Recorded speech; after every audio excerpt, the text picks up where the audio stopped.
little flaw in the plant. There we go. Ooh, now I have the power. Okay. Hello. You ready for me to start? Okay. All right. Good morning, everybody. Thank you for coming to Delt Forum today. I'm Karen Richardson. I'm on the Care for Creation Committee. And it's my pleasure to introduce my friend Beth, Dr. Beth Neary. We met a few years ago over a shared interest in skiing and also a mutual friend. And our first time skiing, I'll never forget, we quickly realized we have a shared interest in environmental issues. Her perspective as a medical doctor is different than mine as a civil engineer. And I really appreciate learning from her perspective, what's being done and what the potential for improving, these environmental issues are. And so I'm really grateful for her advocacy on the state level and above. And I'm looking forward to sharing that, her sharing her knowledge with us today. So please welcome Beth. Thank you.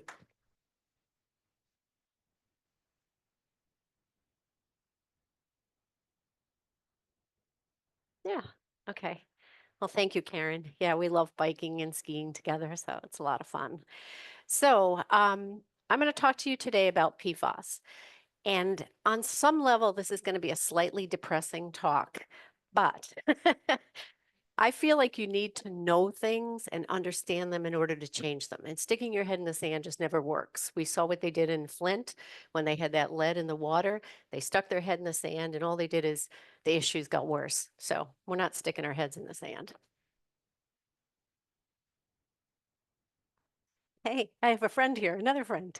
So this is going to be my outline. I'll let you read it. I won't read it to you, but basically I'm going to tell you all those things about PFAS. Okay, so let's get started. Okay, so what is PFAS? So PFAS is the short term for this big word, per and polyfluoroalkyl substances. That's a mouthful. So that's why we say PFAS. And that's the name of the class of these chemicals. There's over 12,000 chemicals in this class. And what what I want to talk about is that there's a really strong bond between the carbon and the fluorine, and that's what provides the PFAS, the benefits, and then the disadvantages too. It's excellent at repelling dirt, grease, water. It's very resistant to high temperatures. It was actually used in the atomic bomb. It's used in firefighting foam because it can put out a high temperature fire.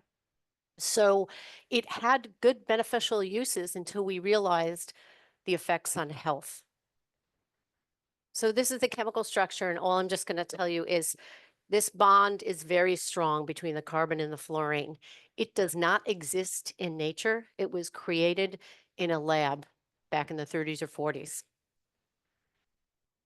So what products contain PFAS? Well, I told you about the firefighting foam. Also, food contact surfaces such as Teflon nonstick cookware, the pizza boxes that have that slick interior, your fast food wrappers, food that is grown in contaminated soil can have PFAS in it, or milk from cows that are fed on that soil. And there was actually a farm in Maine that had to be closed down because they had so much in the soil. And then the cows that were feeding on there were producing milk that had high levels of PFAS. So they literally closed the farm down. It was also in Scotchgard, a lot of the stain resistant things, upholstered furniture, artificial turf. Water resistant clothes, our ski wax, which we don't use anymore, PFAS ski wax. Firefighting foam, like I said, personal care products. It was in some dental floss, some cosmetics, and then it's used as a wire insulation. It's used in lubricants. So this is just another schematic of all the places where we can have contact with this chemical. So this article was just in the New York Times a few months ago. Something's poisoning America's land. So the fertilizer from the sewage was spread on the farmland, and now we realize that some of that can actually contain PFAS. And some of the states have taken a lead on that, particularly Michigan. That was the story I was telling you about, another farm where they actually had to close the farm down. And in 2022, Maine actually banned the use of sewage sludge on their agricultural fields. But Maine is the only state that looks. So they are looking and they're testing the farms. They found it in 68 farms, but there's a problem when they find it. Sometimes they'll say your land is contaminated, so then you have to clean up your land. So there's a catch-22 there that sometimes people don't want to know this, right?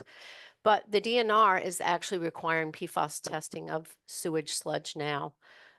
So that's a good thing. So what's the problem with PFAS? Well, it's persistent in the environment and it's actually very mobile, so it can move. It bioaccumulates and biomagnifies in organisms, so it moves up the scale and then it accumulates in individual organisms. It's toxic at extremely low levels, parts per trillion. We don't measure anything else in parts per trillion, and it's linked to many health problems. What is 1 part per trillion? It's like a drop of ink in 20 Olympic swimming pools. It's really small. So this is where I was talking about how it can biomagnify, like the fish, this animal gets in it.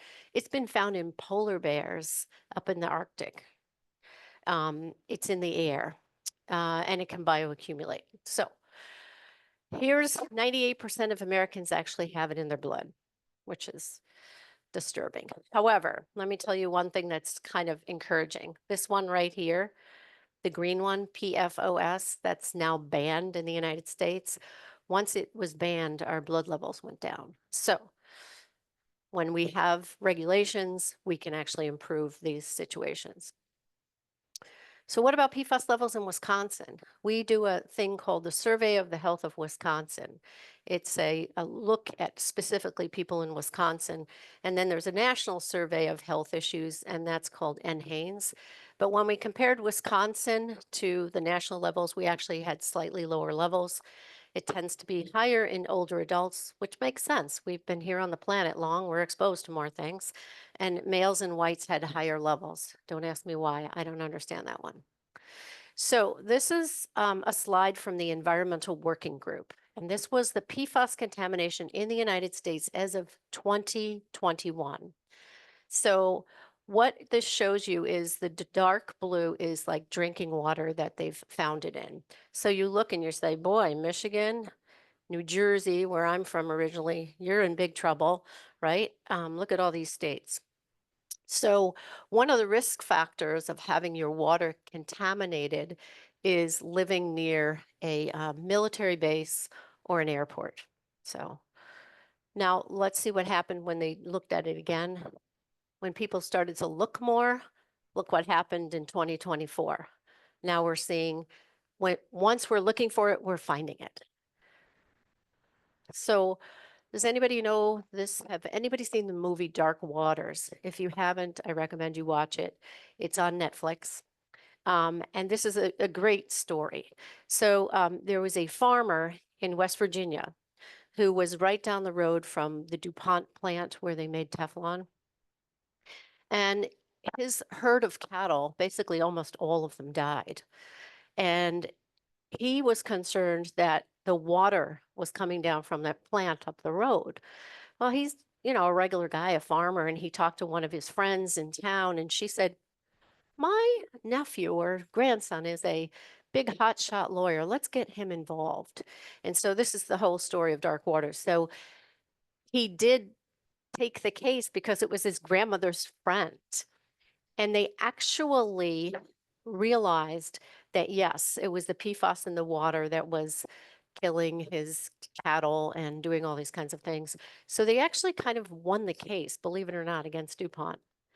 And I'll walk you through this just little timeline so that you understand the history of it. Basically, here's where it was found. It was in Teflon, right?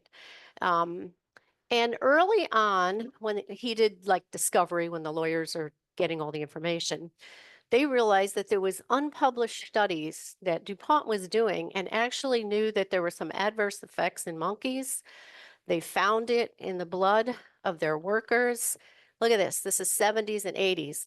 But this company was not telling anybody about this. They were keeping this quiet. And there was one that I didn't put in here where women who were pregnant, who were working the line, the Teflon line, had children with developmental disabilities at much higher levels. So they pulled all the pregnant women off the Teflon line as a result of that. But here's even a study that showed cancer in rats. So it just shows you that they sort of knew there was a problem, but didn't reveal that, which is a common problem. So the good thing about this case was, as a result of the case, they did probably the best human epidemiologic study. So as part of the settlement, they said, you have to study the effects, it's called C8, but that's the name of this chemical on the people in the population. So 69,000 people in this community in West Virginia signed on to this study. They had blood levels taken, and they were studied over a course of 8 years. And what they watched, because they were exposed to the water that was contaminated with PFAS, and what they noticed over those 8 years was these particular diseases that showed up in this population. Now, I can't do a human study where I give you PFAS and see what you're going to have. This is the best kind of study you can do. However, the studies in rats and lab animals were showing the same thing. So it was very consistent data. So the thing about PFAS is it can affect a lot of different organs. It doesn't just go to one organ. That's why we see different effects depending on the specific PFAS. This was a study by the National Academy of Sciences, Engineering, and Medicine, where they took all of the latest research and got all these scientists together that said, okay, what's the best evidence and what's pretty good evidence? So when they say sufficient evidence for those health issues, that's a strong word in there. And suggestive is also, we're finding those diseases too. This was a really interesting study, I thought. Like, where do these PFAS go, right? So I know this is a confusing slide, but there's all different ones, PFBA, PFOA, PF. Anyway, you can see that different ones have a different predilection for different organs, right? So if you look at, let's look at PFBA, for example. It likes to go to the lung, right? So they did another interesting study that showed that people who had COVID and then tested their blood levels of PFBA, those individuals who had higher levels of PFBA actually had worse COVID outcomes. So there it is, having another effect on our health.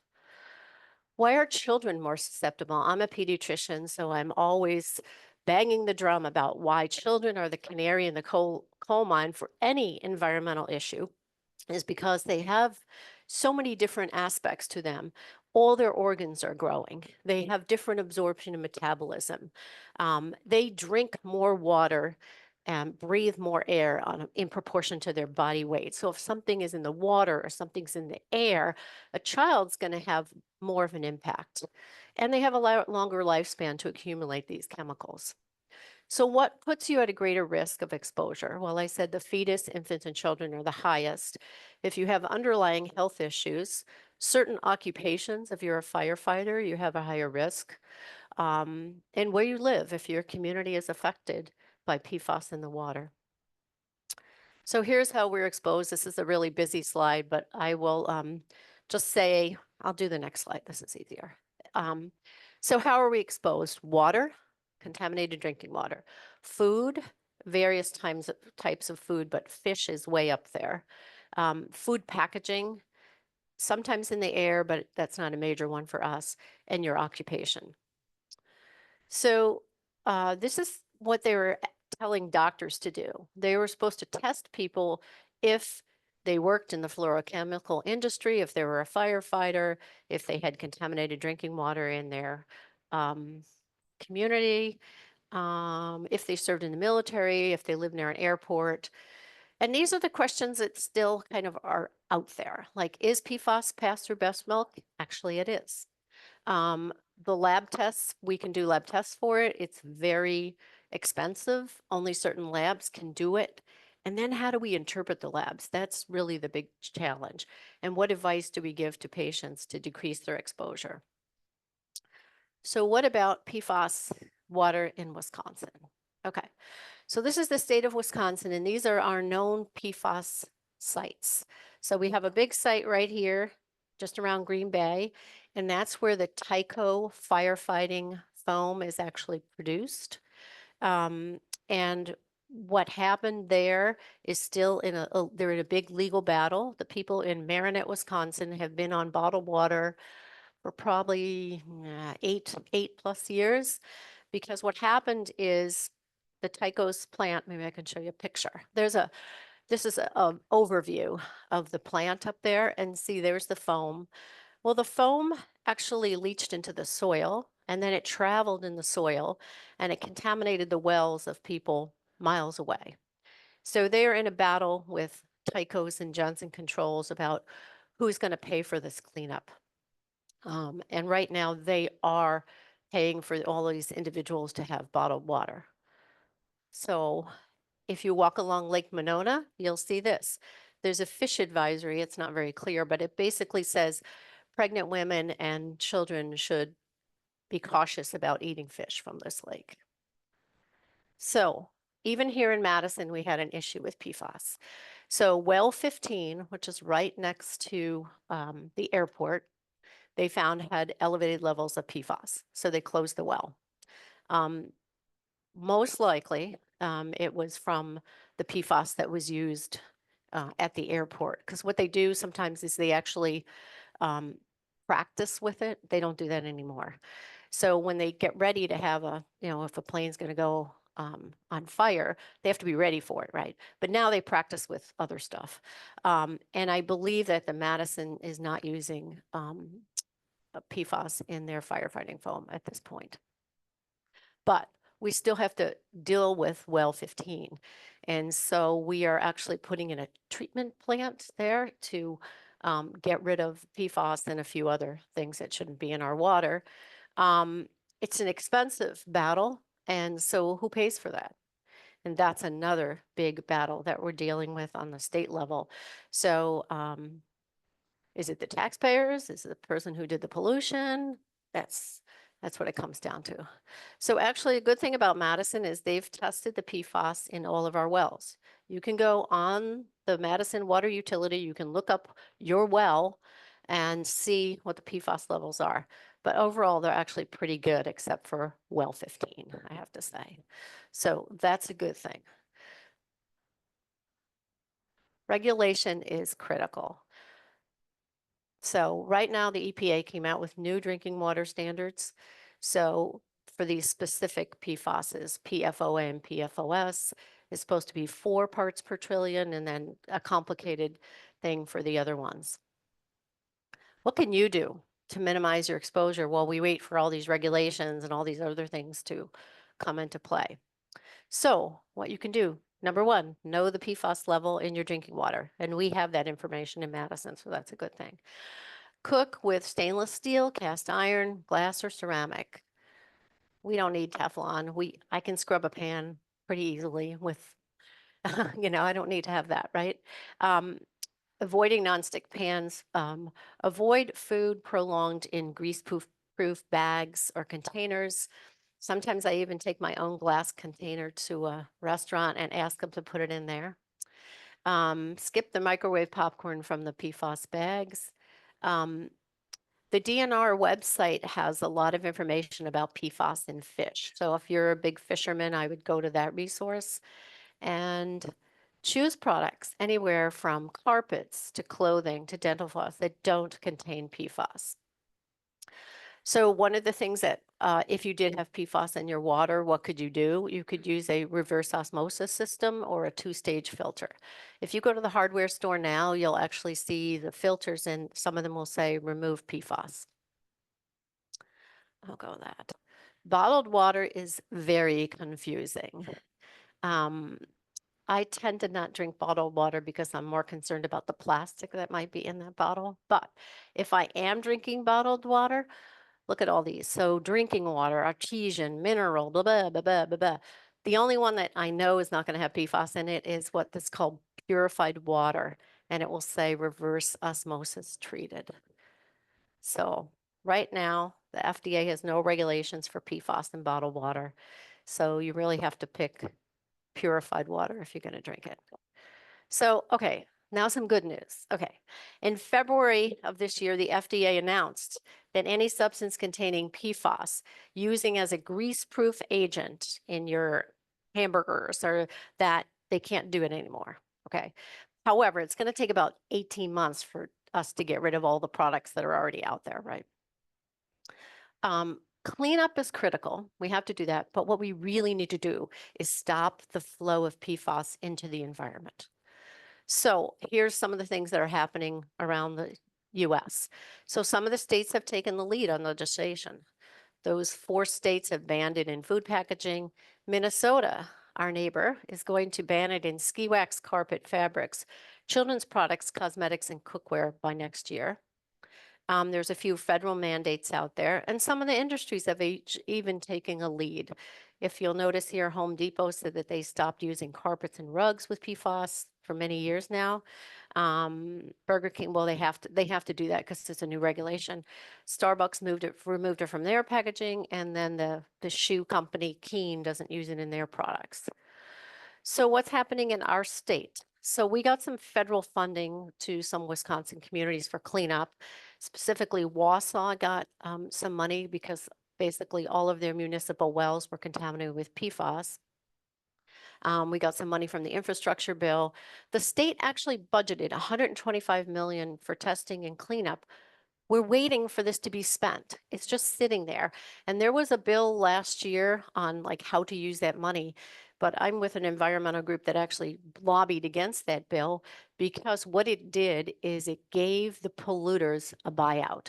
And we're like, no, you can't do that. You can't push this to the consumer.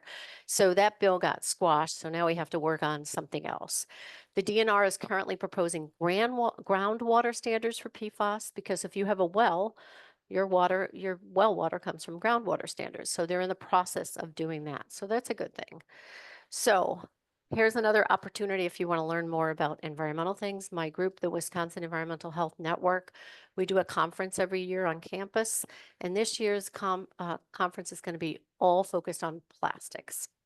So even though I just depressed you with all of this stuff, I'm going to end on this.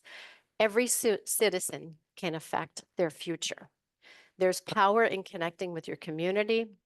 So together we can actually hold our elected officials accountable. And these are 2 books that are worth reading. So Paradise Falls is the story about Love Canal. How many people remember Love Canal?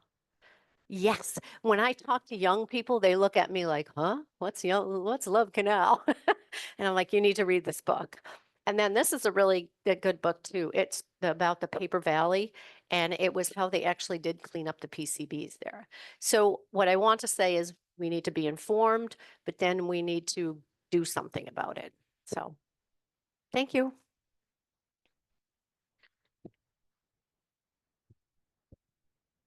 Any questions? Yeah.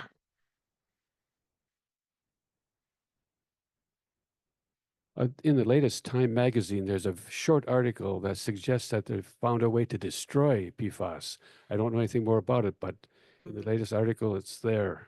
Yeah, I know. I've read some of this stuff, but I don't know if it's I don't know how feasible that is yet or on a larger scale. Like with well 15, they're gonna clean it out with like carbon filters and things like that at this point. So, but I'm hopeful that for that kind of stuff, I want some smart engineer, Karen, to figure this out, okay?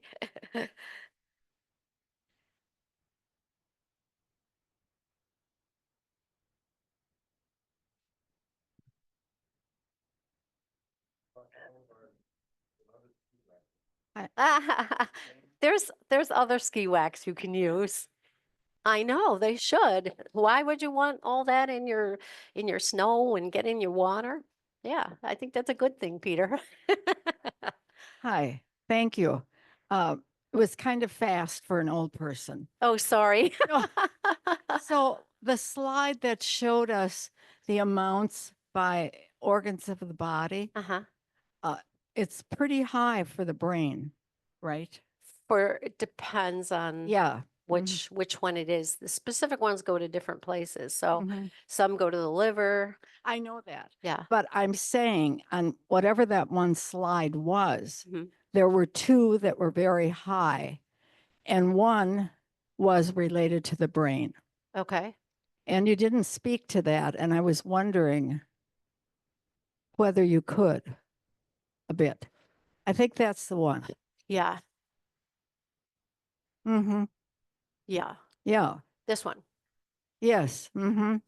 Yeah. So it's a little lower than the lung, Uh-huh. but it is one of the two highest. Right. Now, one thing I'll tell you is the two that are most common in the environment or that are used the most, although they're actually banned now, is these two.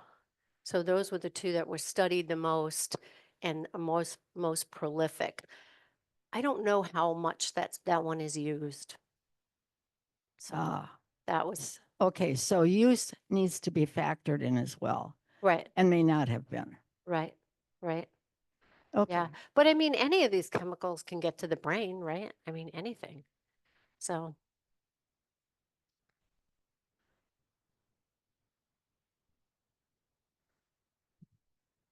Probably not a fair question for you because you're not in politics, but given what the winner of the election has said about the Environmental Protection Agency, I'm very fearful that there's next 4 years, we're going to see not only going backwards, but even stripping the possibility of banning certain things.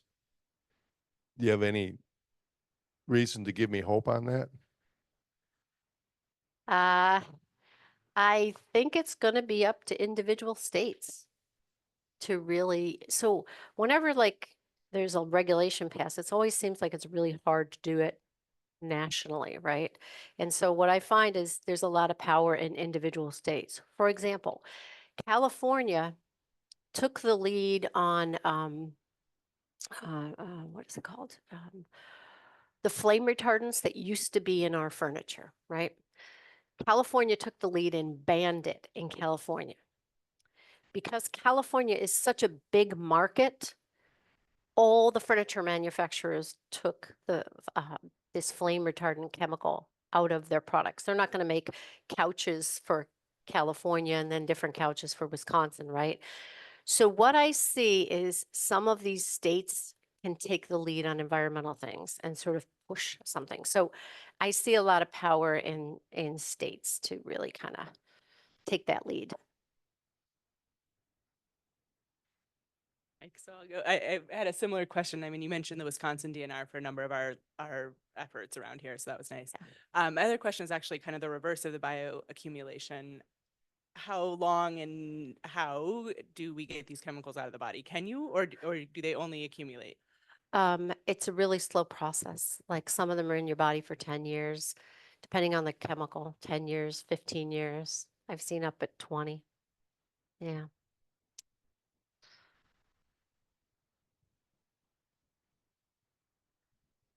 You've lost your teeth? Yes, I do. Do you, do you, how, um, I use the waxed one. I don't use the Glide one. The Glide one has the PFAS in it. okay. You know, that I use waxed, just floss. Yeah. Yeah. Right. Yeah. How do you know which ones have? That's a very good question. I go with it just says waxed and instead of PFAS. You're right, though. They don't label things very well. That's a problem. But yeah, keep flossing your teeth. Don't stop doing that. That was essentially the question that I was going to ask over here. Oh, yeah. Is, you mentioned trying to buy cookware that doesn't have this, Right, furniture that right. doesn't have this. How do you know? how can you, how can you figure out if I need a new carpet if it has PFAS? PFAS Well, in it? if it has some kind of, if has like a stain proof thing in it, then it probably has it. That's what I look for. For cookware, I just don't buy any of the Teflon or any of those products because there's misleading advertising where they might say PFOA free. Well, great, PFOA is banned in the United States, right? What I wanted to say is PFAS free. So there's a lot of really confusing things in advertising. So I stay away from non-stick cookware totally.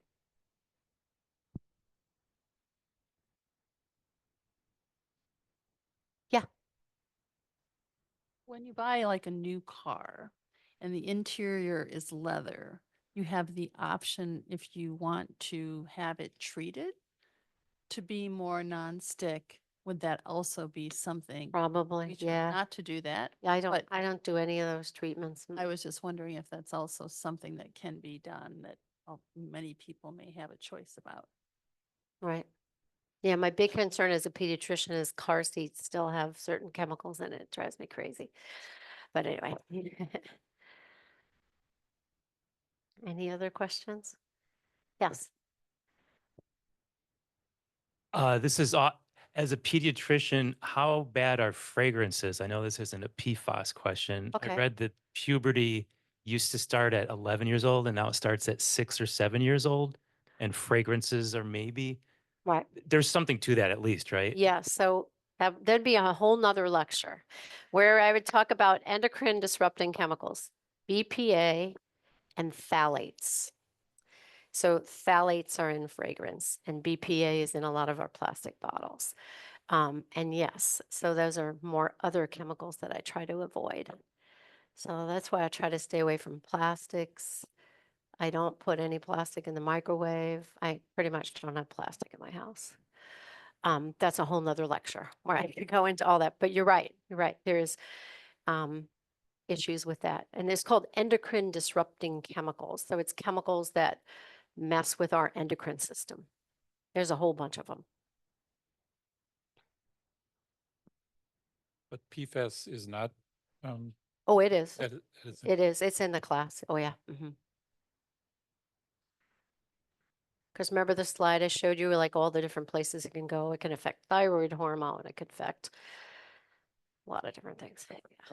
I just want to say the co-op or a store like that is a good place to go to find dental floss that's more natural. Like Desert Essence, I think, is a good brand. And you could even find that online. That's not like the only place you can get it. But if you're looking, I would look at more natural products and more natural food stores to find stuff that has less chemicals, less likely to have PFAS. Right.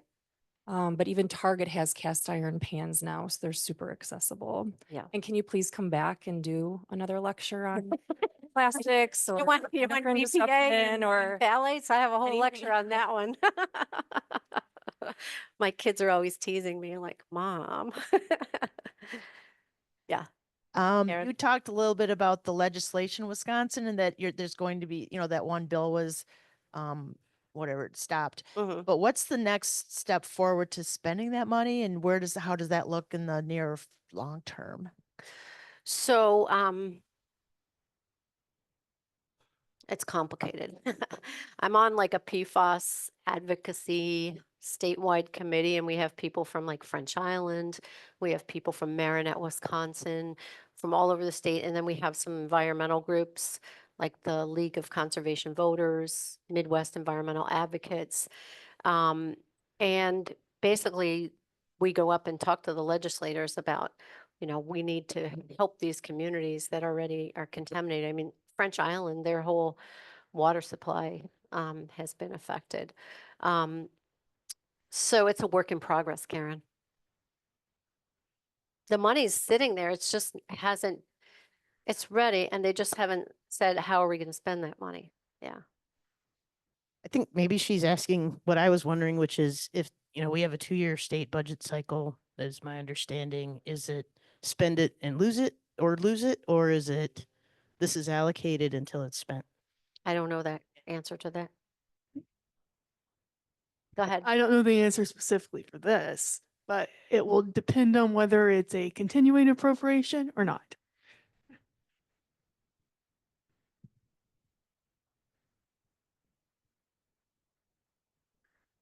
Any other questions? This is a great discussion. Thanks, Beth. Oh, hope I didn't depress you all, but we just gotta stay in the fight, stay in the fight. That's be Better, informed. better to know. Right, Um, exactly. All right, thank you. thank you. You remember? You remember who we had? Oh. Oh, yep. Next week's discussion will be about artificial intelligence, so be sure to come back.